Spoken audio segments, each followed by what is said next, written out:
In life, everybody around you is a teacher for you.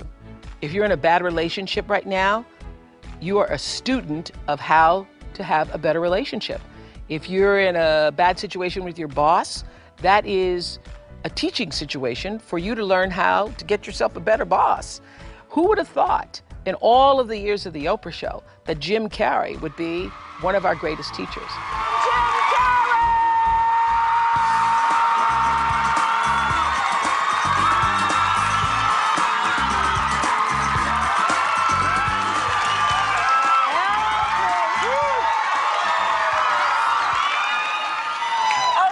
Okay.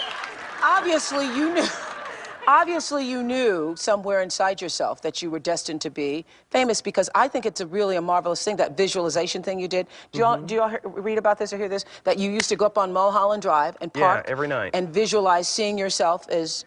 Yeah, I would visualize, This is when you were broke and poor. You know, right, having directors interested in me and people that I respected saying, you know, I like your work, or whatever that is, and I would visualize things coming to me that I wanted or whatever. This was in like 1987, 85? Yeah. And I had nothing at that time, so it was like, but it just made me feel better. It made me, at that time, all it really was for me was kind of making me feel better. I would drive home and think, well, I do have these things, and they're out there. I just don't have a hold of them yet, but they're out there. Okay, so you would get this from what, self-help books or whatever? Yeah, self-help section. Self-help section. They've renamed it the Jim Carrey wing.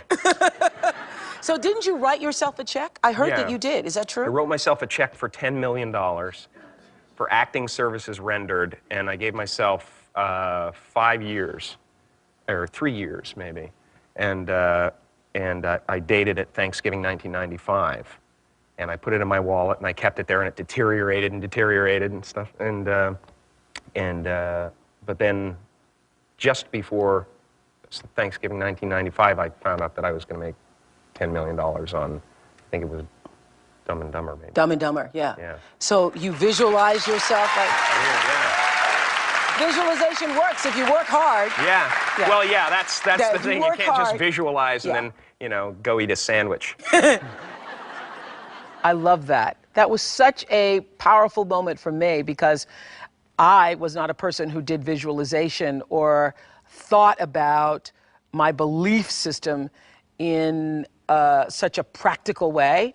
But I learned a lot from Jim Carrey on that show, and he is absolutely correct. If you can see it and believe it, it is a lot easier to achieve it. So thank you, Jim, for reminding us of that lesson. And it doesn't mean that for every person that writes the $10 million check that that's going to happen for you, because so many times people who do that process live in the space of wanting and resisting it instead of writing it, visualizing it, seeing it for yourself, and then letting it go. Letting it go, but moving in the direction of working toward it. So nothing happens at first. It's over the process of the time and the effort and the energy that you put into a thing that the energy comes out.